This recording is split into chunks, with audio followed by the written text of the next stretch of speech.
A paz do Senhor, seja bem-vindo a mais uma aula aqui do EBD em Foco. Eu me chamo Herberson, vou ministrar agora a lição número 13, que tem como título A Gloriosa Esperança do Apóstolo. Nós estamos estudando a revista CPAD do quarto trimestre do ano 2021, essa revista que vem comentando sobre o apóstolo Paulo. Agora nós estamos na última lição, a lição número 13, a última lição deste trimestre, e a última lição do ano 2021. Estamos encerrando também o ano e nos preparando para um novo ano, para um novo trimestre, para novas lições.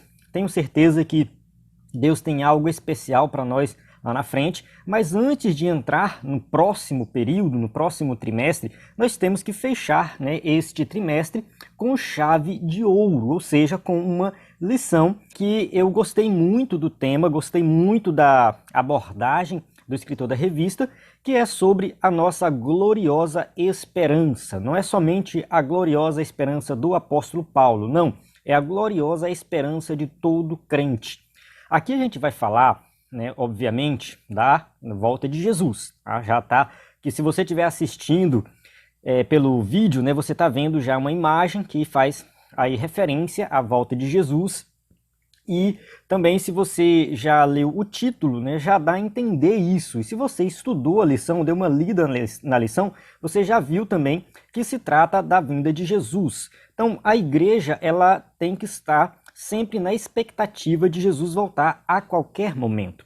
E a teologia do apóstolo Paulo, ela gira em torno da salvação pela graça, mas não é somente isso. Muita gente pensa que Paulo só falava da salvação pela graça, mas não é. O evangelho que Paulo pregava é um evangelho completo. Paulo falava da salvação pela graça, mediante a fé em Cristo Jesus. Ele enfatizou muito isso, combateu os judaizantes, combateu o legalismo.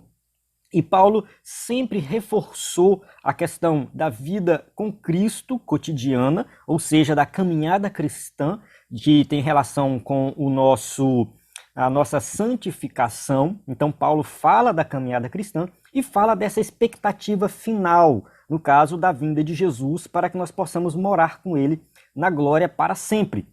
Então Paulo, ele tinha um evangelho completo, ele pregava o evangelho completo. Então Paulo não enfatizou somente um aspecto do evangelho.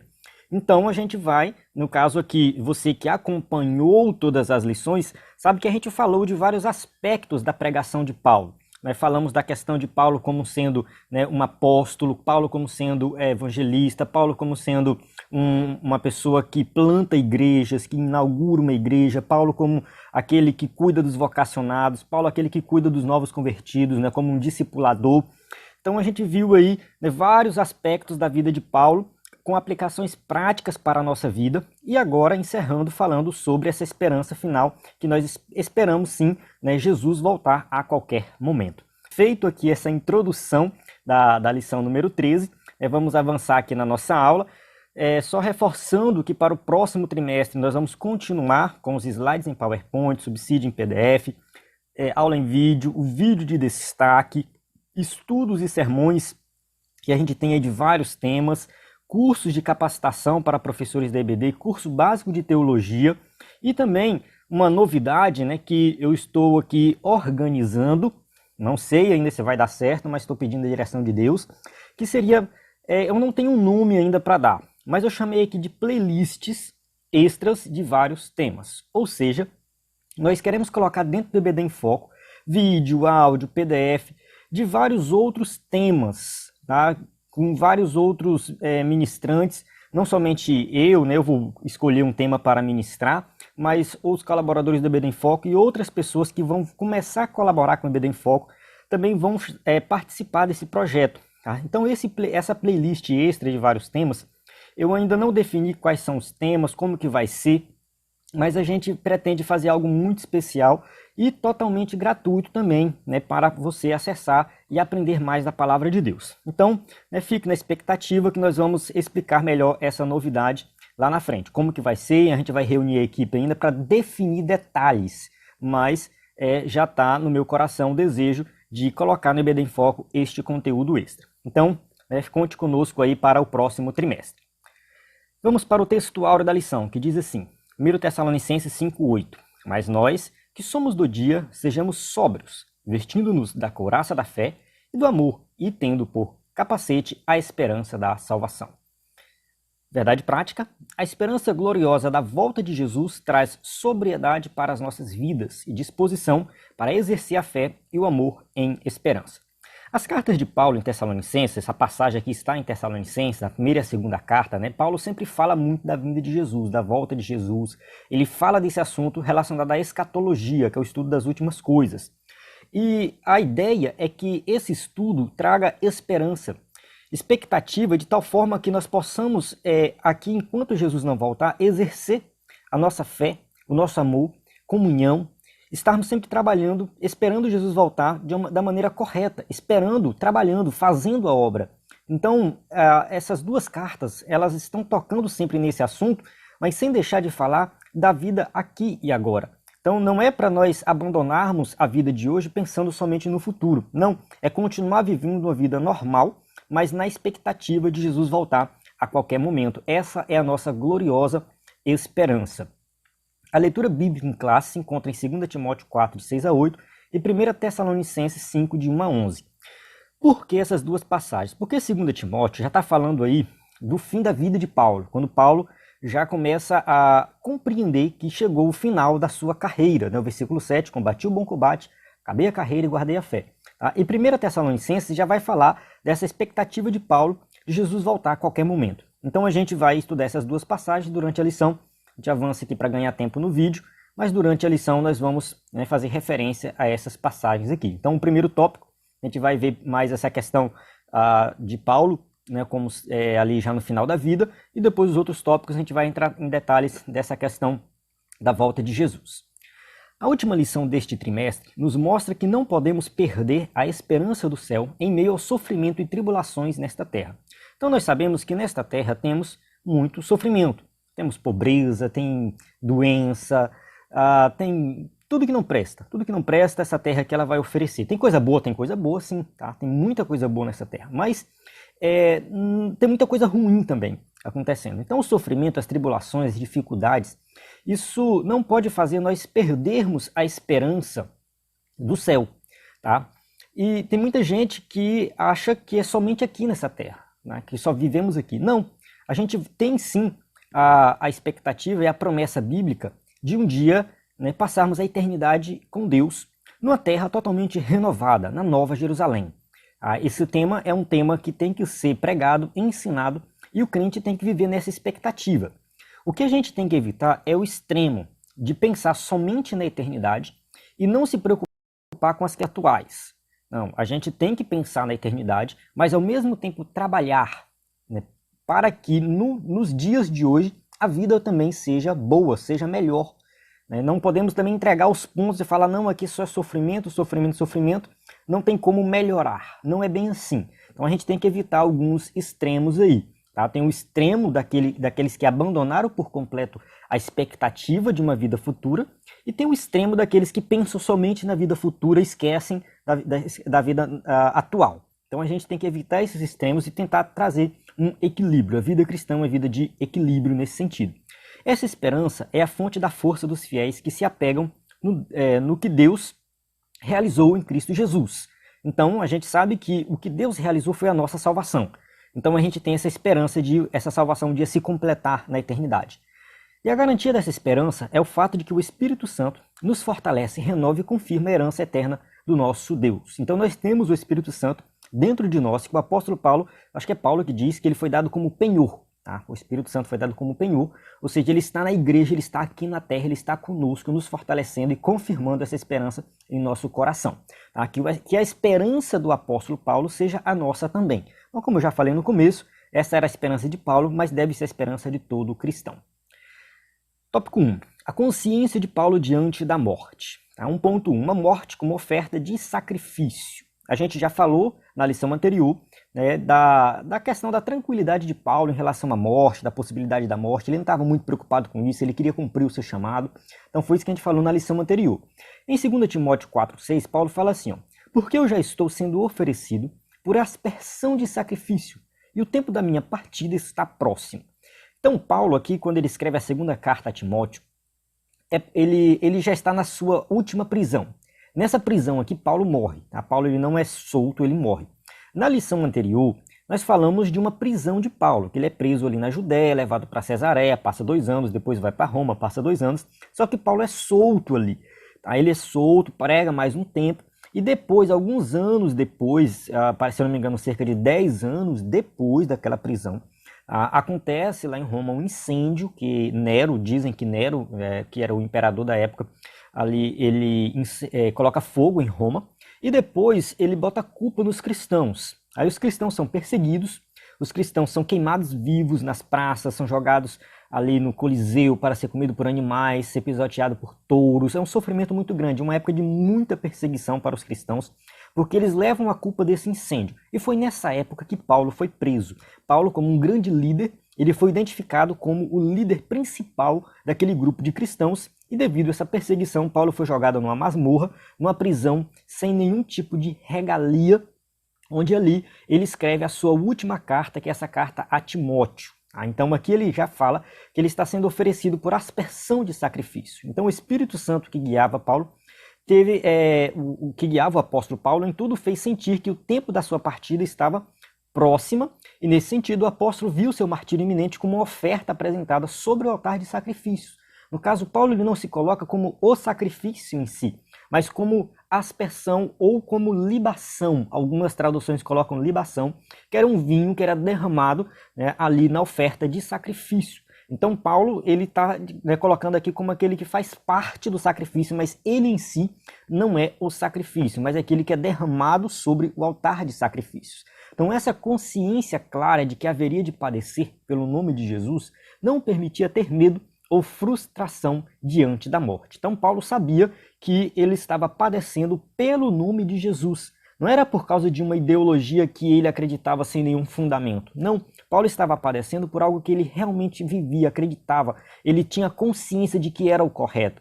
Ele seguia Cristo de verdade.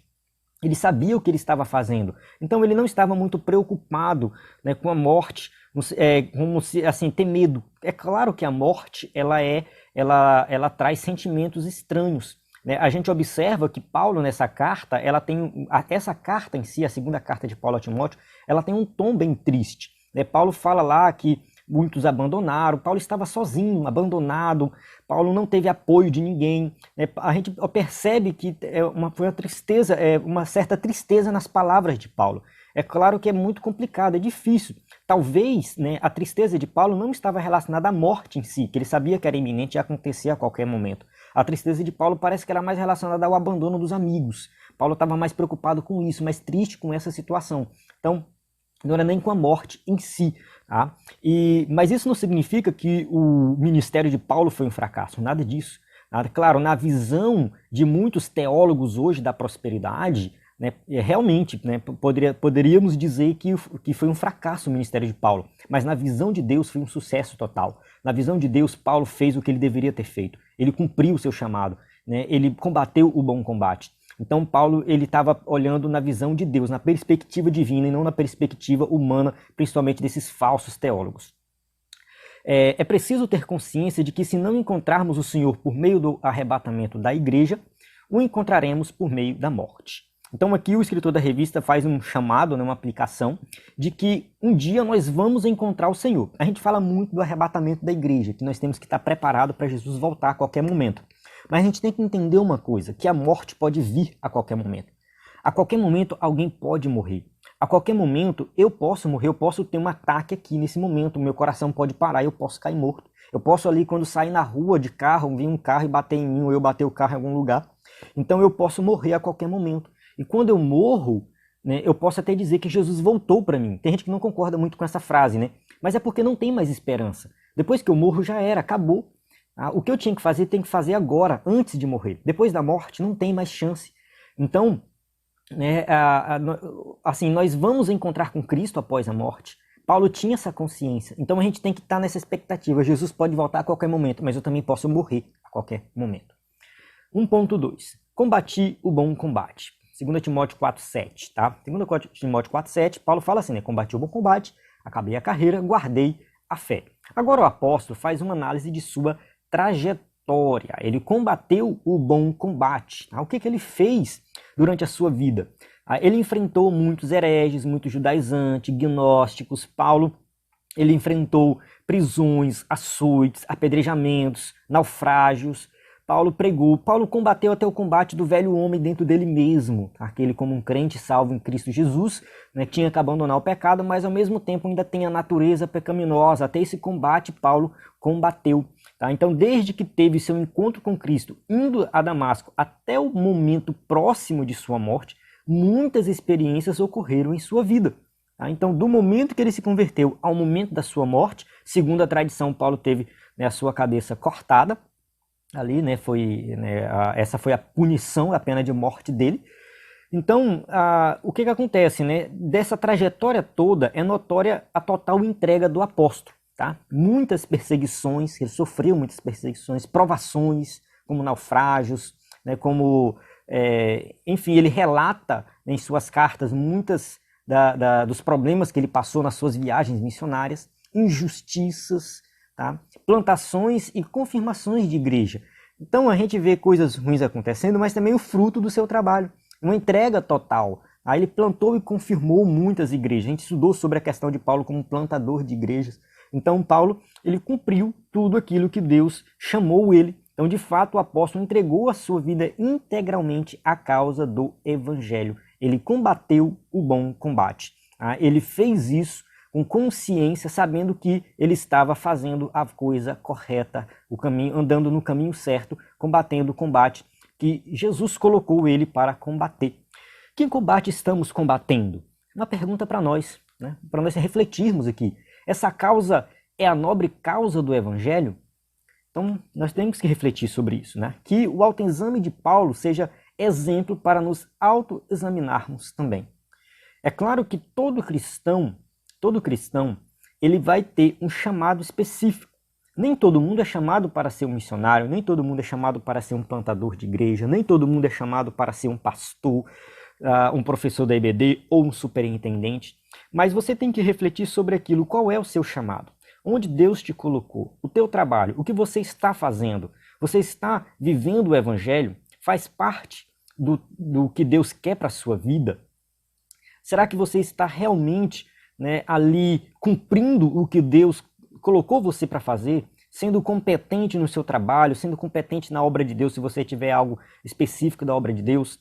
Então, que nós possamos refletir sobre isso e começar a repensar a nossa vida, o que nós podemos melhorar, principalmente agora nesse período que estamos mudando de ano, né? Sempre que tem mudança de ano tem aquele negócio, o que eu vou fazer nesse próximo ano, o que eu posso melhorar, quais são minhas novas metas. Começa a pensar sobre isso, o que Deus tem chamado para você. Às vezes você tem um trabalho normal, você tem a sua ocupação, mas Deus quer que você pregue na igreja, Deus quer que você ministre na EBD, Deus quer que você, quem sabe, faça um culto doméstico que você não está fazendo ainda na sua casa. Quem sabe Deus quer te usar para participar de uma célula em uma igreja, não sei se a sua igreja trabalha com célula, ou quem sabe Deus quer que você visite os doentes nos hospitais. Deus quer que você estude mais, leia mais a Bíblia, né, faça um curso de teologia. Não sei o que Deus quer para a sua vida, você tem que refletir e começar a pensar sobre isso. Eu já estou pensando.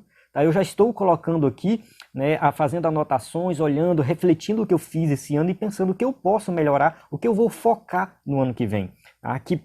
Tudo relacionado ao quê? A cumprir o meu chamado no Evangelho. Tópico 1.3. Gratidão e esperança. Além de combater o bom combate, o apóstolo acabou a carreira e guardou a fé. Isso é muito importante. Tá? Ele permaneceu fiel a Deus. Mais importante do que começar é a forma com que terminamos a carreira. Então a gente tem que prestar atenção na caminhada por completo, para que nós possamos nos manter firmes, não deixar nada nos desviar, não esfriar a fé e terminar bem essa carreira. Tá? Paulo fez isso, tá? Ele refletiu sobre isso e ele falou no final. Tá? O apóstolo tinha consciência da carreira que percorreu e da fé que guardou. Tá? Ele sabia que não adiantava ele procurar outro caminho, outra coisa para fazer. Tá? Ele tinha que guardar a fé e cumprir o seu chamado. Durante os anos de ministério, sua fé permaneceu pujante e robusta, o que lhe permitiu olhar para a sua circunstância com atitude serena. Essa questão da fé é muito interessante. E uma coisa que, para mim, funciona muito bem é sempre estar estudando sobre o sacrifício de Jesus. Sempre estar estudando sobre a obra de Cristo na cruz, como isso me resgatou, como isso fez com que eu fosse perdoado. Eu sempre estou lendo e relendo isso, eu sempre estou pregando sobre isso. Eu não canso de pregar sobre salvação, sobre aquela parte inicial mesmo, de que nós éramos pecadores e Cristo morreu por nós, mesmo nós sendo pecadores, o seu sacrifício nos proporcionou salvação. Pode parecer uma mensagem repetitiva, às vezes, nas minhas pregações, nos meus ensinos, nos meus estudos, mas é algo que me fortalece. Então fortalece a minha fé, crê no sacrifício de Cristo, crê na ressurreição de Jesus, crê que Ele vai voltar, isso tem fortalecido a minha fé. Isso é uma estratégia minha. E eu vejo que Paulo ele também seguia essa mesma estratégia porque ele estava falando o tempo todo de salvação. Ele estava falando o tempo todo da base da salvação.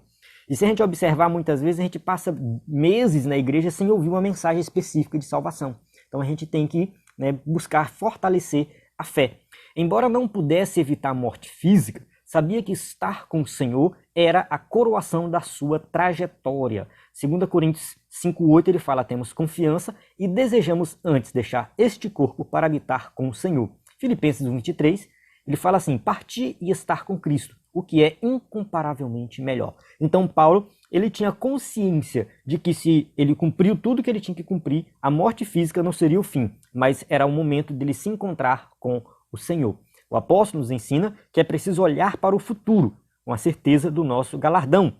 Sabendo o quê? Que tudo que nós fizermos aqui, um dia nós seremos recompensados. E enxergar pela fé que o nosso trabalho não é vão no Senhor. 1 Coríntios 15:58. Portanto, meus amados irmãos, sede firmes e constantes, sempre abundantes na obra do Senhor, sabendo que o vosso trabalho não é vão no Senhor. Deus está vendo e Ele vai recompensar, pois há uma coroa de justiça guardada para cada crente em Jesus. 2 Timóteo 4,8, desde agora, a coroa da justiça me está guardada, a qual o Senhor, justo juiz, me dará naquele dia, e não somente a mim, mas também a todos que amarem a sua vinda.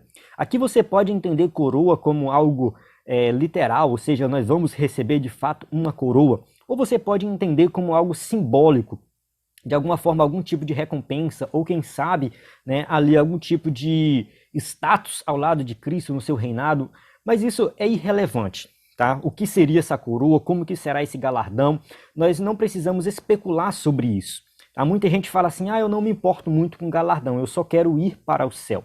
A gente tem que entender uma coisa, o nosso chamado aqui nessa vida é para nós fazermos algo e trabalhar para a obra de Deus, para o reino de Deus. De certa forma, se nós recebermos algum galardão, esse galardão será pela graça de Deus. Não será nenhum mérito. Tudo é pela graça de Deus. Então, o que nós temos que fazer diante desse chamado é trabalhar na obra, é agir em prol do reino, é olhar, é esperar Jesus voltar, mas agindo, trabalhando. Quando nós vamos para aquelas parábolas de Jesus ali no finalzinho de Mateus, que ele vai falando, a parábola dos 2 servos, a parábola dos talentos, e dentre outras, sempre tem alguém fazendo, trabalhando, multiplicando, agindo de uma maneira. Então não é esperar Jesus voltar de braço cruzado. Eu só quero a salvação, não quero mais nada. Mas será que você tem a salvação? Quando a pessoa fala isso para mim, eu fico um pouco preocupado, porque parece que ela está falando assim, olha, eu me converti, mas eu não quero trabalhar no reino. Eu me converti, mas eu quero ficar de boa aqui, tranquilo, e quero ir para o céu. Jesus tem um chamado muito melhor para cada um de nós. Nós temos que trabalhar sim para o reino. O galardão é uma recompensa, mas mesmo assim é pela graça, tá? Ele vai ser dado pela graça. E não é por quantidade de alma que você ganhou, não existe isso. Tá? Não tem base bíblica para esse tipo de ensino. Tá? O galardão é por trabalho realizado. Quantas vezes você pregou, quantas vezes você agiu, você ajudou o próximo. Tá? Não importa se alguém se converteu ou não na sua pregação. Você pregou, você realizou o trabalho. É isso, tá? Paulo está falando isso, sabendo que o vosso trabalho não é vão. Tá? Quem vai converter o pecador é o Espírito Santo. Tá? Não sou eu, não é você, não é ninguém. Tá? É o Espírito Santo. Então simplesmente faça o teu trabalho. Deus vai te ajudar, Deus vai te capacitar e um dia você receberá um galardão pela graça de Deus. Tópico 2. A doutrina bíblica de Paulo sobre a volta do Senhor. 2.1. A volta do Senhor em 1 Tessalonicenses. Vale ressaltar aqui que esse tópico 2 e 3, que fala de escatologia, é bem resumido. Tá? Bem resumido, o tópico 2 aqui bem resumido. Eu não pretendo entrar em detalhes da volta de Jesus, do nosso ponto de vista escatológico. Nós temos dentro do EBD em Foco um conteúdo completo sobre escatologia, temos um livro sobre escatologia. A lição de jovens agora foi sobre escatologia. Você tem dentro do EBD em Foco a oportunidade de se capacitar e aprender mais desse tema. Então, se você quiser entender mais de escatologia, procure o nosso site ebedenfoco.com, nos procure pelo WhatsApp que você vai entender. Isso aqui é um resumo baseado no que Paulo escreve em Tessalonicenses. Vamos lá. O capítulo 5, né, de 1 Tessalonicenses inicia com a conjunção mais. Paulo fala assim: mas, irmãos, acerca dos tempos e das estações, não necessitais de que vos escreva. Né? 1 Tessalonicenses 5:1. Então, Paulo tem a intenção de retomar a ideia lógica do capítulo 4, em que Paulo fala sobre a ressurreição dos mortos em Cristo, na mesma ocasião em que ocorrerá o arrebatamento dos vivos em Cristo. Então, Paulo está falando no capítulo 4 da ressurreição, e depois ele continua, né, essa ideia entrando no capítulo 5, tá? Então, o capítulo 5 dá essa continuidade no assunto da parousia, que é a vinda de Jesus, ou seja, a volta do nosso Senhor, que ele iniciou ali no capítulo 4. As duas fases dessa vinda. Vamos falar da vinda de Jesus no tópico 2.2 aqui, de acordo com o entendimento da Assembleia de Deus, que esse entendimento é chamado de pré-milenismo dispensacionalista ou pré-milenismo pré-tribulacionista. Os dois nomes são aceitos no meio teológico. O que isso significa dizer? Que Jesus volta antes do milênio e volta antes da grande tribulação. Por isso que a gente fala que a fase de Jesus, a vinda de Jesus tem duas fases. Alguns estudiosos discordam dessa ideia de duas fases. Eles entendem que arrebatamento é uma coisa e vinda de Jesus em glória é outra coisa totalmente diferente. Tá? Então eles não dizem que são duas fases. Jesus vem em uma fase só, mas vai acontecer o arrebatamento e acontece a vinda de Jesus em glória. Independente de como você entenda ou dê os nomes para isso, entenda, né, que, que o entendimento da Assembleia de Deus, a nossa doutrina, tem fundamento bíblico e ela, né, vai fazer essa afirmação baseada nessa passagem de Tessalonicenses, principalmente, né, de que Jesus vem antes da grande tribulação, tirando os crentes antes desse momento de grande tribulação. Então, né, tá aqui, vamos lá, seguir a revista. Tá? A volta de Cristo se dará em duas fases. A primeira apenas para os salvos, em que o nosso Senhor virá nas nuvens para se encontrar com sua noiva, a igreja. Então, essa primeira fase, Jesus não aparece para todo mundo. Encontra com a igreja nas nuvens. 1 Tessalonicenses 4,16 fala assim: porque o mesmo Senhor descerá do céu com alarido, com voz de arcanjo e com trombeta de Deus, e os que morreram em Cristo ressuscitarão primeiro. O apóstolo nos mostra que nessa ocasião os mortos em Cristo ressuscitarão primeiro e os vivos serão arrebatados para estarem com o Senhor nos ares. Então essa fase é invisível para o mundo, nenhum olho verá, somente os dos salvos. No caso, né, não é que o mundo não vai perceber, o mundo vai perceber que o povo desapareceu, mas, né, o encontro com Cristo nos ares não será visto por todos. Entretanto, a segunda fase da vinda do Senhor, todo olho verá. Apocalipse 1:7. Será uma chegada em que nosso Senhor descerá em glória e literalmente será visto pelo mundo todo, especialmente pelos judeus. A Zacarias 14:2-3 fala assim: porque eu ajuntarei todas as nações para a peleja contra Jerusalém, e a cidade será tomada, e as casas serão saqueadas e as mulheres forçadas. E metade da cidade sairá para o cativeiro e o resto do povo não será expulso da cidade. E o Senhor sairá e pelejará contra essas nações, como pelejou no dia da batalha. Então aqui, essa profecia de Zacarias é entendida como sendo esse momento da vinda de Jesus em glória, onde está acontecendo, claro, essa passagem não somente ela, mas junto com outras passagens do Novo Testamento, vai mostrar aqui que é um momento em que Jerusalém está sofrendo ataque, Israel está sofrendo ataque, principalmente a liderança do anticristo, do falso profeta e Satanás, e nesse momento é que Jesus vem em glória. Tá? Esse é o momento, né? Nessa ocasião, Jesus livrará pessoalmente a nação de Israel dos exércitos confederados pelo anticristo, desfazendo-os com seu poder e vencendo o anticristo, o falso profeta e o diabo para implantar o reino do milênio.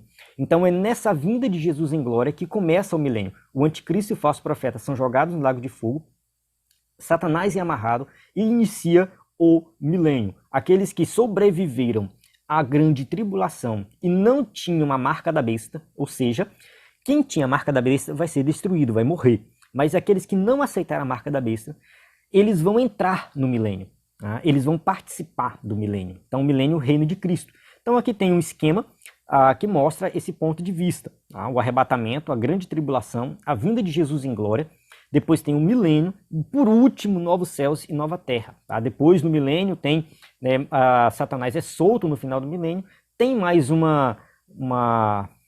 ataque ali a Jerusalém, e Jesus, de fato, ali destrói Satanás e faz o juízo final e leva todo mundo no caso, tem a renovação dos céus e da terra, desce a Nova Jerusalém e nós vamos habitar nessa Nova Jerusalém. Então aqui resumido, como eu falei, bem resumido mesmo, só para a gente entender o esquema geral dessa visão escatológica.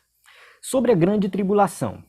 Não passaremos pelo período do juízo divino denominado de grande tribulação. A igreja de Nosso Senhor será retirada antes do período de derramamento do santo juízo. Então aqui nessa visão assembleiana, dispensacionalista, não somente da Assembleia de Deus, mas de outras igrejas também, essa visão, tá, ela vale ressaltar que ela não é exclusivamente da Assembleia de Deus. Algumas pessoas chegam a criticar ela dizendo que ela é muito recente, tem pouco mais de 200 anos. Mas o fato de uma doutrina ser recente não invalida ela, não torna ela menos importante do que as outras. Vale ressaltar que as outras visões também nunca foram muito bem definidas no passado. O amilenismo, o pré-milenismo histórico, o pós-milenismo, mid-tribulacionismo, são visões todas elas válidas, todas elas têm assim, fundamento bíblico, existe um debate muito grande entre elas, mas assim, todas elas eu vejo com respeito cada uma delas, tá? E da mesma forma, né, eu exijo respeito da nossa visão aqui. Então, essa ideia de que a igreja vai ser retirada é porque não tem necessidade da igreja passar pela grande tribulação. A grande tribulação não é para a igreja. A igreja, né, a igreja será livrada da ira futura. Isso está em Tessalonicenses. Então, a igreja é retirada no arrebatamento.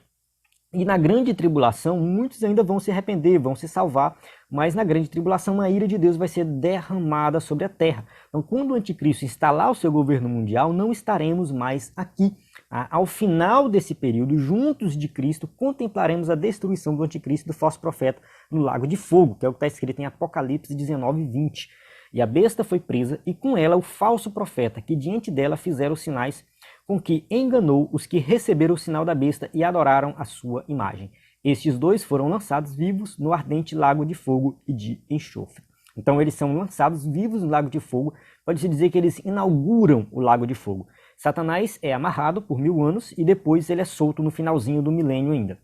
Então esse ensinamento mostra aos Tessalonicenses, bem como a igreja atual, que vale a pena confiar e esperar a volta do Senhor. Então, apesar de existirem várias visões diferentes com relação à vinda de Jesus, como eu citei aqui, amilenismo, pós-milenismo, pré-milenismo histórico, pré-milenismo dispensacionalista, mid-tribulacionismo, tem os preteristas também, enfim, tem várias visões.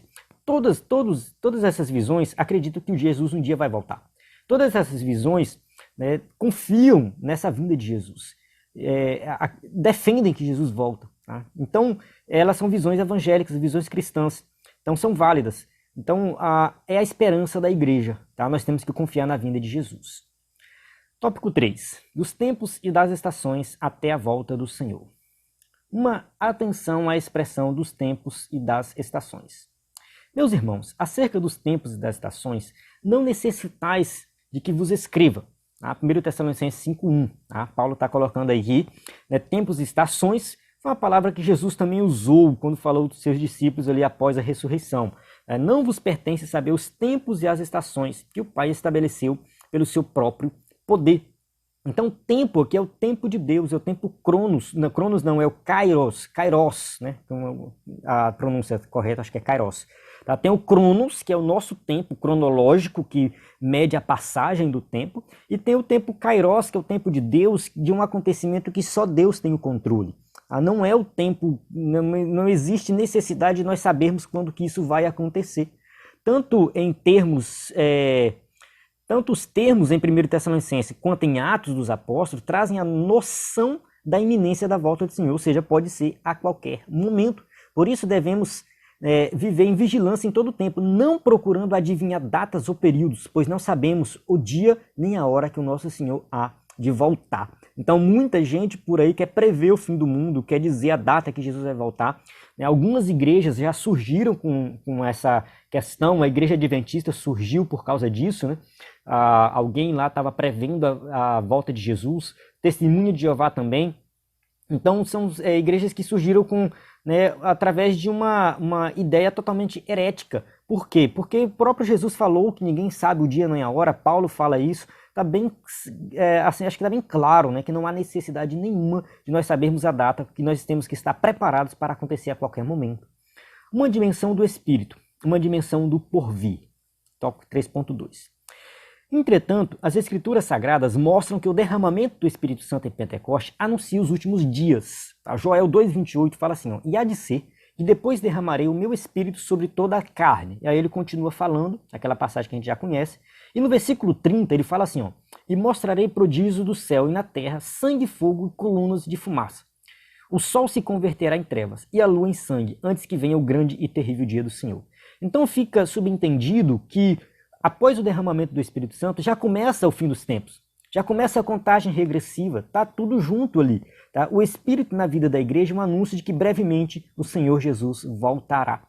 Então, quando Jesus sobe aos céus, derrama o Espírito Santo, e Pedro pega e olha para essa promessa de Joel, ele fala assim, olha, está perto. Jesus volta a qualquer momento. Não por acaso, em Atos 1:11, há esta gloriosa promessa. Está bem assim, varões galileus, por que estáis olhando para o céu?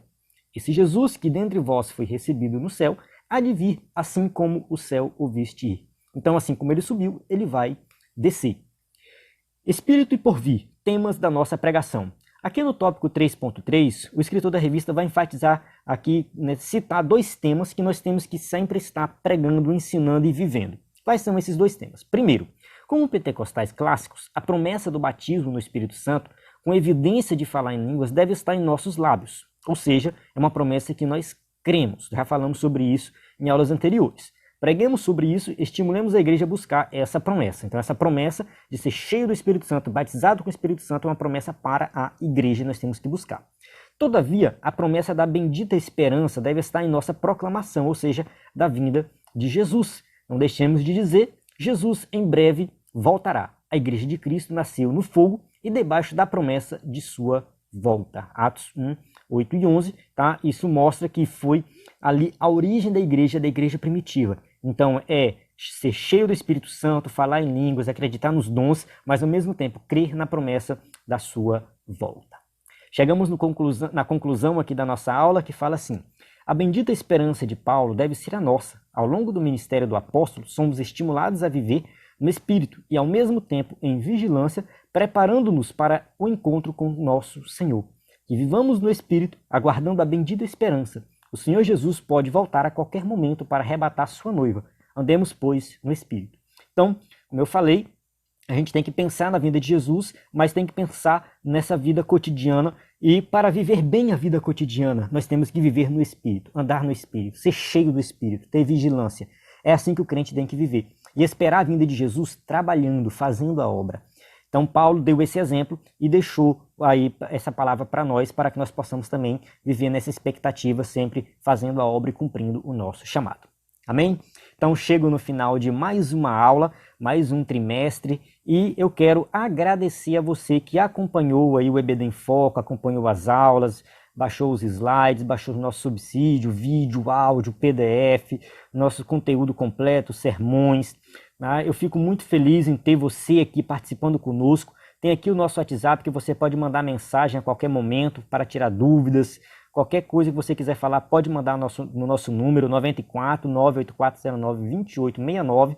Aí se você precisa de apoio para usar o slide na igreja, enfim, pode entrar em contato conosco que nós vamos lhe ajudar. Então chego aqui no final, muito obrigado, que Deus lhe abençoe grandemente e que nós possamos estar juntos no ano que vem, trabalhando para o reino de Deus. A paz do Senhor, até a próxima aula.